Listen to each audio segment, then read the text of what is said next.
হাইপারক্যান হল একটি কাল্পনিক অত্যন্ত শক্তিশালী ট্রপিক্যাল সাইক্লোন, যা সৃষ্টি হয় সমুদ্রের তাপমাত্রা 1-2 উপরে উঠলে।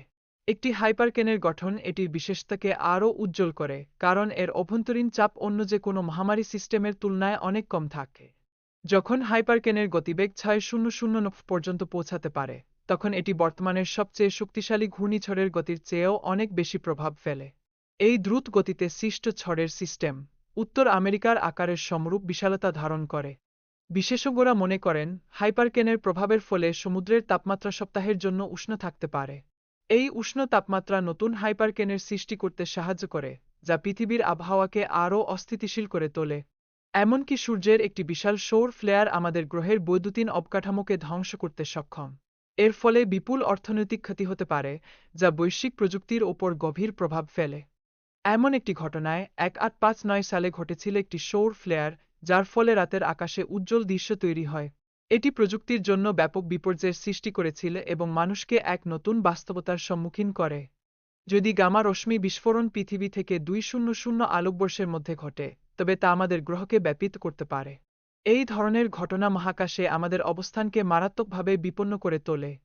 পরবর্তীতে, সুপার আগ্নেয়গিরি যেমন ইয়েলোস্টোন যদি বিস্ফোরিত হয়, তবে এটি ব্যাপক ধ্বংসযজ্ঞ সৃষ্টি করতে পারে। বিশেষভাবে উল্লেখযোগ্য, এই আগ্নেয়গিরির শেষ বিপুল বিস্ফোরণ ঘটেছিল প্রায় 6,400 বছর আগে।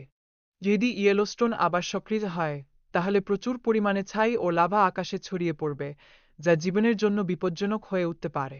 এই প্রেক্ষাপটে আমাদের সাবধান হওয়া জরুরি। একাধিক গবেষণায় দেখা গেছে, যদি ভ্রমণকারী ব্ল্যাক হোলগুলি সৌর পরিবারের মধ্যে প্রবেশ করে, তবে পৃথিবী ধ্বংসের সম্মুখীন হতে পারে। এটি মহাকাশের একটি গুরুতর সমস্যা হিসেবে চিহ্নিত করা হয়েছে, যার জন্য সমাধান খোঁজা অত্যন্ত গুরুত্বপূর্ণ। বৃহৎ গর্তগুলি সম্পূর্ণ সম্প্রদায়কে গ্রাস করতে সক্ষম। উদাহরণস্বরূপ, 2022 সালে নিউ ইয়র্কে একটি গর্তের কারণে একটি পার্ক করা ভ্যান মাটির নিচে চলে যায়। এই ধরনের ঘটনা আমাদেরকে প্রকৃতির অপ্রত্যাশিত দিকগুলো সম্পর্কে চিন্তা করতে বাধ্য করে। গর্তগুলি খুব কমই পূর্বাভাস দিয়ে তৈরি হয় এবং অনাকাঙ্ক্ষিতভাবে জনগণের উপরে পড়ে। বিশেষজ্ঞরা জানেন যে সাধারণত এটি জলপথে শুকিয়ে যাওয়ার কারণে ঘটে। এই সব ঘটনা আমাদের মতো আধুনিক সমাজের জন্য একটি সতর্কবার্তা। অতএব, হাইপারক্যান এবং মহাকাশের অন্যান্য বিপদগুলো আমাদের চিন্তা করার নতুন দিগন্ত খুলে দেয়। এই সব যথাযথ গবেষণা ও সচেতনতা আমাদেরকে একটি নিরাপদ ও স্থিতিশীল ভবিষ্যতের দিকে নিয়ে যাবে।